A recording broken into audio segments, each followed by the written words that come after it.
Hello out there to all my fellow styrene users and abusers. Tonight is a 2-for-1 special. I'm going to get 2 videos up. I just finished one on my 69 Dart Blue Ox Model Shop street machine build. Tonight, or now, this is the little update and a how-to on the USAAC, Unified Scale Auto Content Creators Group Build. Subject's 55 Ford pickup kit from Monogram, as selected by Matthew Inman from Model Car Videos. Started doing a little work on this while I was waiting for paint to dry and a few other things on the Dart, and going in a little different direction than I originally planned. I knew pretty much right from the get-go I didn't want to use the stock engine. I wanted to do something a little different. I originally ordered a pair of big block 427 FE motors from Texas 3D or something like that. And I'm sorry if I butchered that name, but it was a 427 Cobra with Webers, which and then there was one with just Hillborn injection, and I know there was something about those engines that just, to me, they just didn't seem right in the pickup truck. They belonged more in a muscle car, or race car or street machine, something like that. I want to do kind of a mild custom street machine out of this. Not a lot of modifications, because I don't do a lot of modifications. I try to limit myself to what I know I can successfully pull off, given my shaky hands and 70-year-old eyes. But as I got started on this one, I ran into an issue. I started to mock up the frame to see if to get the engine placement right, and figure out what I was going to need to do in the way of modifying engine mounts and all of that. And as I started working on it, I realized that this was severely warped. It is no longer, but it was severely warped. It was probably a quarter inch, or certainly 3/16 at a square, corner to corner. By that I mean, the one corner of the frame was up and the other, the rear corner was down, and it probably was out of whack by about 3/16 of an inch. Now it is pretty much spot on perfect. So how did I do it? Well, that's kind of what I'm going to want to share with you. I've played with different methods for trying to straighten frames before. The obvious one that everybody knows is, you put it in hot water and then take it out and put it on, straighten things out. But what I did with this one is a little different. As I was using these surface blocks to kind of assess how much am I going to have to bend this thing. As you can see, it's pretty spot on perfect now. I mean, there's absolutely no play in this. I thought, there's going to be an easier way. So I blocked it using these 3-2-1 blocks, which, by the way, if you don't have a set of these, I highly recommend them. They're not expensive, and they are great for holding things in place while you're gluing and mocking stuff up and all that. But what I did is I blocked this thing up like this, and I put it in the tray for my dehydrator, and I played around with the temperatures a little bit, gradually increasing it and then checking it after an hour or so to make sure it was not turning into a puddle. Gradually increasing it until it got to a point where I could easily bend the frame to do what I wanted to do. That I knew it would be pliable. Very simple. I put this thing on the blocks. I weighted it with the other blocks. I put it in my dehydrator at 158 degrees. I maybe could have gone a little higher, but I didn't need to. And just let it run overnight, and then shut off and cool down on its own. And lo and behold, a few short hours later, I have a perfectly straight square frame. Easy peasy. Highly recommend it. If you don't have a dehydrator, there's another way to use one. If you don't have 321 blocks, get them. I use these things on every build. I mentioned a little change in direction on engines. As I was kind of in planning stages on this, I saw a video on, I guess, Left Coast Scale Models.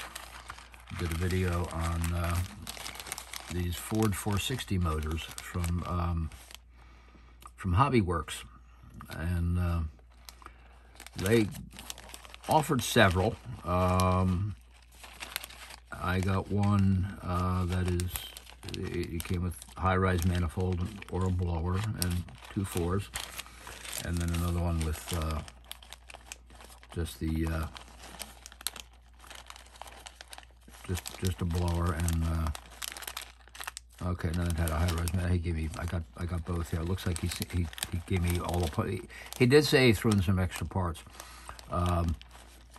But it's going to be a Ford 460 with a blower. The blower is allegedly a little lower profile, and the carburetors that go on it are a little lower. So I'm hoping I can get this under the hood, but it's something I wasn't able to confirm because I couldn't use the chassis in the condition it was in. So now that the chassis is straight, I'm going to get ready on, get working on mocking up the engine and have some evergreen plastic coming in that I'll use for engine mounts. Transmission is a going to be a Lenco 5-speed.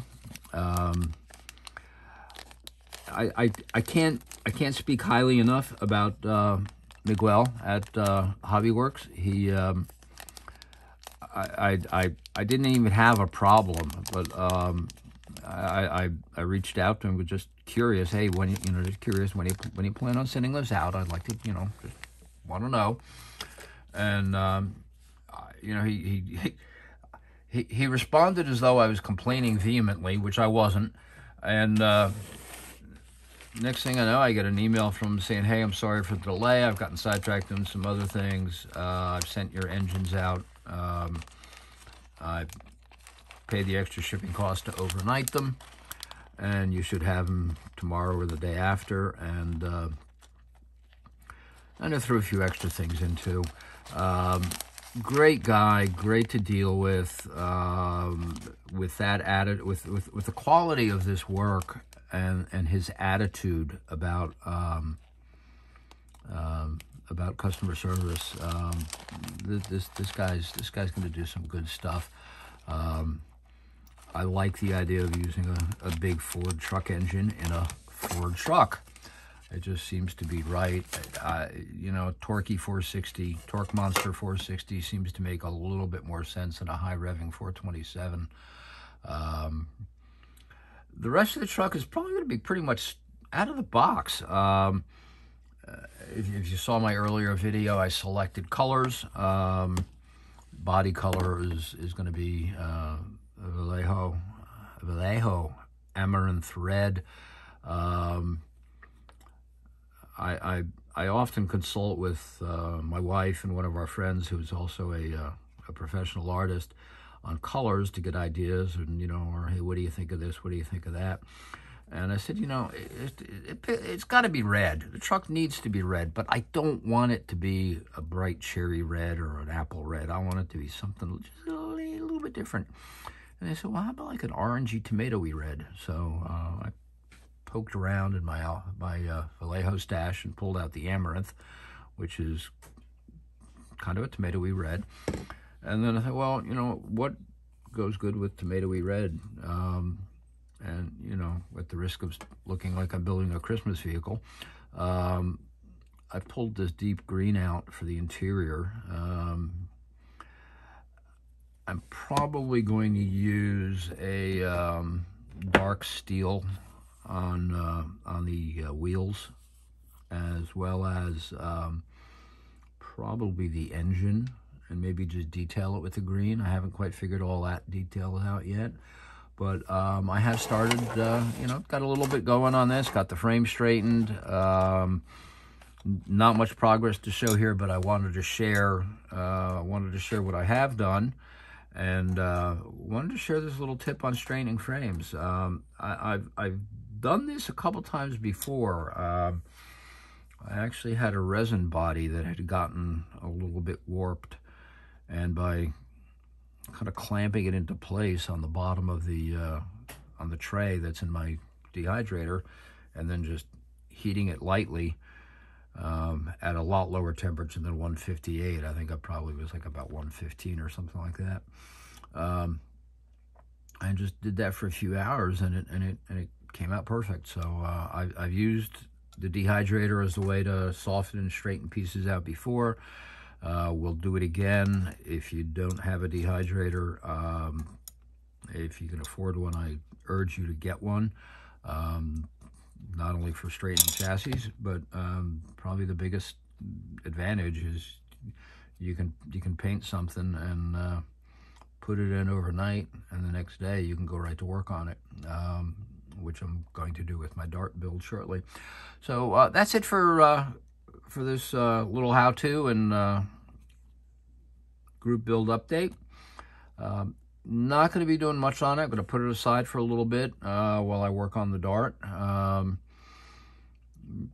I do want to get the engine mocked up and sitting in the frame. I've got an order of evergreen plastic channels and square tubing and other shapes coming in the mail from Hobby Link. Should be here at the end of this week. And yeah, I might just change the pace, go back and forth between these two, but my focus initially is going to be on the Dart, the Street Machine build, and then I'll jump onto this. And I've got two other group builds in the wings. I've not done any videos on them yet, but somebody's doing somebody's doing a fat fender group build, and I can't remember who it was, but I've got a 47 Chevy Custom that I've got in, just did a little bit of work on it that is going to go into that group build. And then probably one of the more interesting group build subjects came from Left Coast Models, and I'm not even so sure how to articulate it, but basically it was, build a model that you built once before, like when you first started building, and go back and build it again the way you wish you could have built it, 30, 40, 50, 60 years ago. And kind of as a subset, the challenge was to make it a kit that kind of hooked you into building cars. And I've selected something for that is going to get into the queue for my next group build. And then I think I'm going to knock off the group builds for a while. There's a few builds I want to finish for myself that I've started, and want to get working on those. So that's it. I'm babbling again, and hope you enjoy this. Hope you enjoy that tip. Go get yourself a dehydrator if you don't have one already. They're not when you look at how much you can use it. Is it an expensive luxury? Yeah, it is an expensive luxury, I guess, but it will make your building a lot easier. It was so easy to straighten this chassis and have it come out perfect. If I could do nothing else with my dehydrator but use it to straighten pieces, it would still be a valuable piece of equipment in my shop. So I'm running into mouth now and not making much sense. I'm going to blame it on residual COVID brain. And thank you all for watching. If you like it, please thumbs up. If you don't like it, go ahead, give me thumbs down. I don't care. That's your prerogative. And most importantly, if you like it a lot, please subscribe and watch some of my other videos. Follow along on these builds. I hope you enjoy what you're seeing, and I hope to share some tips and some suggestions that you might all find useful. I probably have learned something in 60 years of doing this, and if I can share any of it with anybody, I'm all too happy to do so. So that's it. Build on.